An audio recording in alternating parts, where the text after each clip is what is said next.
Dobrodošli v oddaji Preprosto o odnosih. Sva Luka in Urška in danes bo govorila o temi zaljubljenosti. Ok, Urška, ena taka tema, s katero se tudi srečujeva v najinih terapevtskih prostorih. Kaj tebi predstavlja zaljubljenost? Sva rekla, da jo bova zaobjela nekako iz organske smeri, iz čustvene, a ne odnosne. Pa ti kar predajam besedo. Ja, zaljubljenost je vedno ena taka zelo lepa, čutna, srčna tema. A ne? Čeprav vemo, da zaljubljenost je tudi kaj drugega. Tudi razočaranje, tudi bolečina, tudi nezadovoljstvo, tudi jeza, a ne? Ampak bova rekla, če vzameva zaljubljenost kot eno osnovo, je to eno najlepših obdobij v življenju, ki jih ima človek in ki jih človek doživi. Zakaj? Zaradi tega, ker vsi, ki smo bili zaljubljeni ali pa smo zaljubljeni, vemo, da je to zelo povezano z telesom. Ko smo zaljubljeni, čutimo to v svojem telesu. Imamo metuljčke, srce nam hitreje bije, ko vidimo to ljubljeno osebo, se lahko potimo, a ne? In zelo, zelo radi vidimo to osebo in si želimo bližine te osebe, vedno znova. In je prav, ne, tako kot si opisala, prav organska zadeva je to. Ne? To je prav organska vzburjenost, eno tako izjemno posebno obdobje, a ne? V življenju posameznika oziroma para. In in kot si opisala, ne, to vse prinese zraven rdečico, pospešeno dihanje, a ne, lakota. In če se sam dotakneva te organske zadeve, a ne, kaj se tam s hormoni konkretno dogaja v naših možganjih? Ena stvar, ki se povsod omejuje, pa boste še velikokrat slišali v najini oddaji, je dopamin, a ne, hormon ugodja. Kar daj. Res je. Jaz bom rekla, da zaljubljenost lahko celo enačimo v nekaterih točkah z zasvojenostjo. O čem dejansko govorimo, tako kot si že povedal, o dopaminu. Dejansko dopamin je hormon ugodja, hormon užitka in se sproža ob stvarih, ki jih mi zelo radi počnemo. Naprimer ob hranjenju, ob spolnih odnosih in tudi pri zaljubljenosti. Hormon dopamin pa je zelo, zelo aktiven tudi na področju zasvojenosti. A ne? In raziskave so pokazale, ko so delali magnetno resonanco pri posameznikih, ki so zaljubljeni, in pa pri posameznikih, ki so zasvojeni s kokainom. In rezultat tega je, da so se nekako vklopili ali pa vzburili isti možganski centri pri zaljubljenih in pri tistih, ki so uživali kokain. A ne? Torej, kaj nam to pove? To nam pove, da na nek način smo lahko zadeti od zaljubljenosti, ker dejansko doživljamo iste občutke, evforije, sreče, polni smo energije, kot pri nekomu, a ne, ki je zasvojen s kokainom. Torej, zadetost od ljubezni. Prav zadetost in ne moramo se ga nasititi, a ne, ves čas ob njem, manjka nam v vsakem trenutku, pomanjkanje spanja, pa še takrat, ko spimo, sanjamo o tej osebi, ne. Bi se pa kaj dotaknil še enega drugega hormona, ki je izjemno pomemben, da ne, je veliko, se še dogaja nevrološko, biološko tukaj, ampak midva se bo predvsem dopamina in pa oksitocina, ne, ki je pa povezovalni hormon, ki je hormon, ki se sprošča ob dotiku, a ne, ob ljubljenju, vnaša neko sproščenost in predvsem povezanost v ta odnos. In prav koktel vseh teh hormonov, ne, nas prav naredi prav odvisne skoraj v tem obdobju od tiste osebe, a ne, ves čas skupaj. Je pa, kot vsi vemo, a ne, ima zaljubljenost rok trajanja in tudi te hormoni bodo enkrat popustili. Kaj pa pol, ko pridemo na to točko, a ne? Ko pridemo iz tega obdobja ven in je lahko za mnoge, je lahko kar neka takša mala kriza v odnosu, ker najprej vse ta zaljubljenost poganja ta odnos naprej. In ko ta zaljubljenost izgine, zdaj pa je treba delati na teh stvareh. Jaz bi rekla, da tukaj govorimo o pravi abstinenčni krizi. Ja, tudi ja.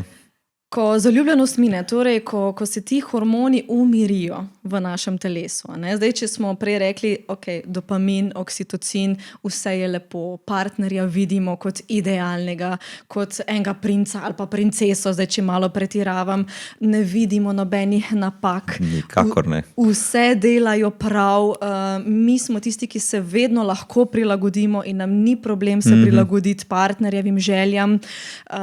Vedno smo na nek način tisti, ki vlečemo v kompromise, vse se zmeniva. Lahkotno je zelo. Lahkotno je. Vse je enostavno in pari velikokrat rečejo, sploh nisva rabila besed, pa sva točno vedela, kaj želiva. Ja, seveda, zaradi tega, ker si tudi mi isto želimo kot naš partner, če sva oba v tem euforičnem obdobju zaljubljenosti. Ampak potem pa na nek način, ko se ti hormoni umirijo, zmoremo počasi videti partnerja takega, kakršen je v resnici. In to celovito. Torej, to pomeni, da ga vidimo v napakah, da vidimo njegovo slabšo stran ali pa malo bolj neprijetno stran. Drugi del strani, ki je bil popolnoma zaslepljen, neopažen. Lahko je bil zaslepljen, ampak lahko pa da tudi ni bil izražen.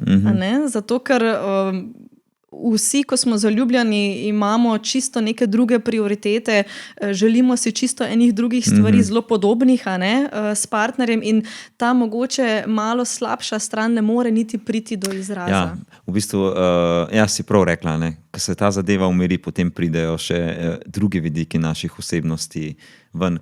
Sploh nimajo prostora takrat, ker smo v čistem nekem drugem obdobju.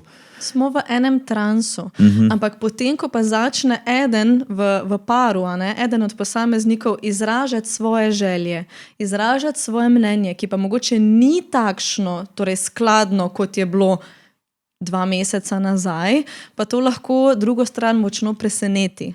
Ampak tukaj bomo rekli, da je to čisto razumljiva stvar. Zakaj? Ker če smo se mi pol leta bomo rekli, prilagajali, uskladili, usklajevali, vse je šlo tako pretočno. Po rožicah in normalno je, da potem pride en šok, zakaj se pa zdaj midva ne morava več strinjati v neki stvari.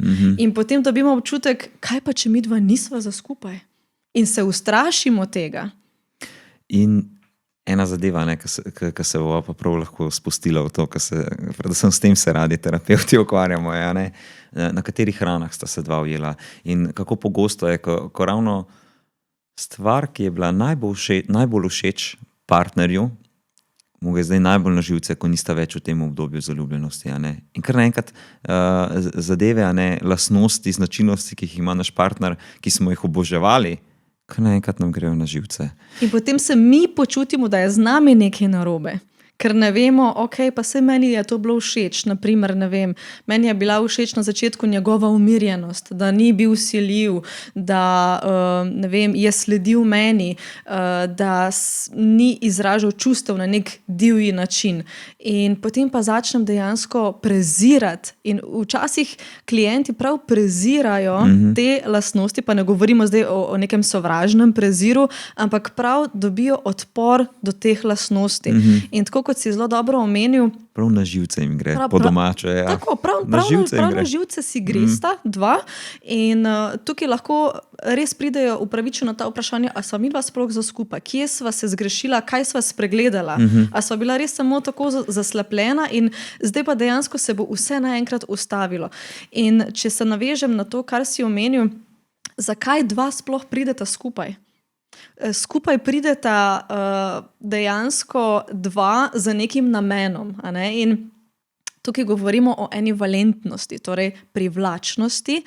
In dva, ki prideta skupaj, ki sta si privlačna, sta morala živeti v otroštvu v enem zelo podobnem čustvenem vzdušju. Kaj to pomeni? To ne pomeni, tako kot včasih laično rečemo, da si iščemo starše v partnerjih. To jaz velikokrat slišim na terapijah.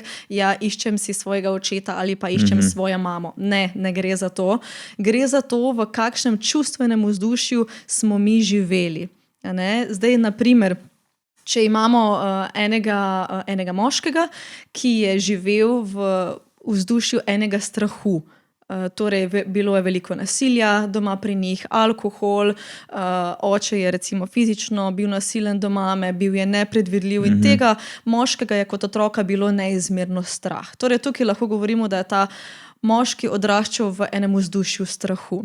Imamo pa na drugi strani lahko eno dekle, ki je pa odraščala recimo lahko sama z mamo, ni bilo fizičnega nasilja, ni bilo alkohola, ampak je odraščala ob eni bolni mami, za katero se je zelo bala, kaj se bo z njo zgodilo. Torej, tudi je odraščala v enem vzdušju strahu, čeprav na zunaj bi lahko rekli, da ta dva posameznika prihajata iz čisto različnih družin. In to pogosto opazijo. Recimo klienti na terapijah rečejo, mi sva se ko malo ozavestijo te zadeve in imamo tudi nekaj psihoedukacije na terapijah. Rečem, ampak mi sva iz čisto različnih družin, ampak o teh čutenjih, ki se tam odigravajo, tam je pa neka domačnost. Tako kot si rekla, v tem čustvenem vzdušju. In ena stvar, ki bi se navezal na to je, ko mine ta zaljubljenost, kako potem je par pred neko odločitvijo, a se odločita drug za drugega ali ne, ali nadaljevati, ker že to, da sta se ujela na teh stvareh in da sta se zaljubila, pomeni, da tam je nek potencial. Čim je čustvena povezanost, tam je potencial za zvezo. Ne glede na to, koliko sta si lahko različna osebnostno, če sta se ona dva zaljubila in sta se čustveno povezala na tem čustvenem vzdušju, kot si rekla, vedno se da te zadeve rešiti. Kljub temu, da lahko pride do šoka, pa potem seveda ponavljanja nekih vzorcev, kar se tudi pari zelo dobro ponavadi zavedajo. Tako kot si rekla, svojega očeta, svojo mamo, da se mi točno vejo, iz kje to izhaja, ampak se ujamejo v nek tak rok, ki nikakor ne morejo ven izstopiti iz njega. In velikokrat potem razmišljajo o tem, kako je bilo v zaljubljenosti, in kako je zdaj drugače in zakaj ne morava nikakor čez te stvari. Zdaj smo tukaj ujeti, v enih in istih zadevah se vrtimo, kaj zdaj.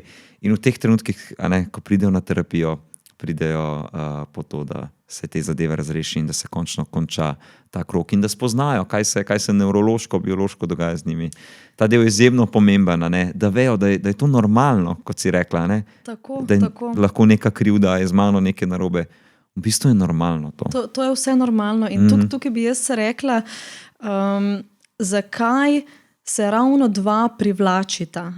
In bomo rekli, jaz vidim v teh partnerskih konfliktih med dvema, ki sta se, pred 5 leti izjemno privlačila, vidim v teh konfliktih 1001 možnost, priložnost za skupno rast. Zakaj?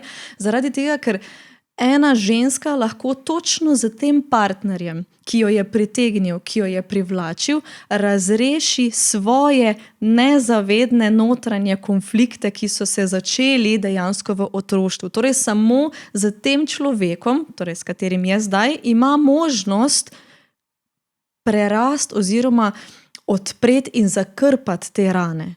Ker v bistvu partnerski konflikti so samo odpiranje enih starih ran. Točno to, ja.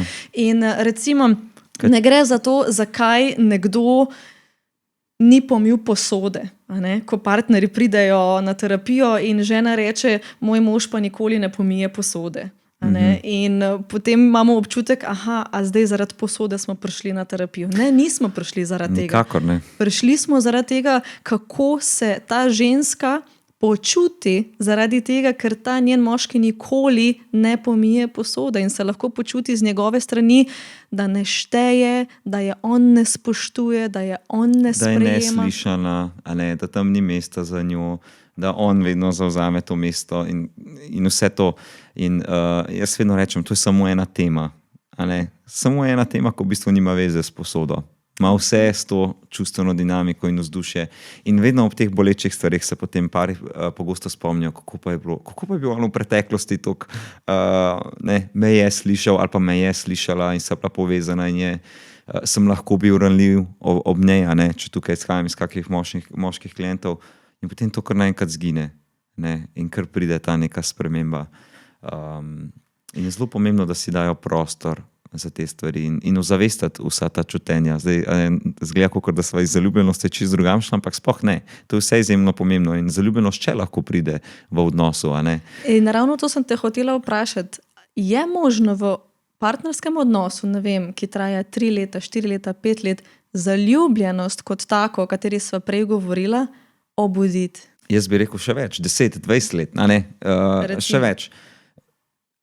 Jaz bi rekel, a ne, čisto tako iz prakse, takrat, ko naredi neko spremembo, nekaj novega in se začuti na nekem nivoju in je neko tveganje in se res povežeta, takrat pride prav, a ne, neko obdobje, kar oba sta zopet v oblakih, a ne, in prideta v stik s temi zadevami, ki so se dogajale in s temi lepimi čutenji in to je zelo čudovito videti, ne. Zdaj, da je zaljubljenost takrat bila tako intenzivna in da se vse dogajalo, to ne pomeni, da nikoli več ne bo teh čutenj. Ok, mogoče res ne bo trajalo 1 leto pa pol ali pa ne vem, to, ki ima recimo rok trajanja. In ne bodo tako intenzivna ta čustva. Ampak bo nekaj drugačnega. Nekaj bo drugače. In bo res neka pristnost in sreča globja za tem, ker se ona dva res poznata in sta tam drug za drugega in oba čuta, da je prostor za njiju.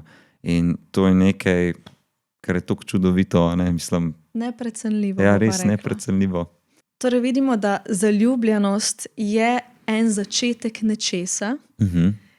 Kaj se bo pa iz te zaljubljenosti razvilo, pa je odvisno samo od teh dveh. Ali bosta dejansko zaključila to zgodbo po teh vzhičenih občutkih, ali bosta takrat, ko padeta na trdna tla, torej na to realnost, da nismo popolni, da ne delamo vedno vse prav, da sprejmemo napačne odločitve, da prizadanemo koga. Kaj bosta takrat dva naredila v tistem trenutku? Ali bosta rekla, ok, tukaj bova mi dva začela graditi ljubezen. Ker zaljubljenost ni ljubezen. Zaljubljenost je samo psihoorgansko stanje. Je neka priložnost. Potem je pa na paru, na posameznikom, kako se boste odločila, a boste vztrajala v teh stvarih, a boste bila pripravljena tvegati drug za drugega in zdržati in potem seveda gradila na tem odnosu. Ker ko mine zaljubljenost, takrat se šele začne. Takrat se šele začne. Danes pa bova zaključila na tej točki. Tako. In povabila gledalce k spremljanju drugih oddaj. Za danes pa naj bo iz najine strani to. Ostanite zaljubljeni. In se vidimo prihodnjič.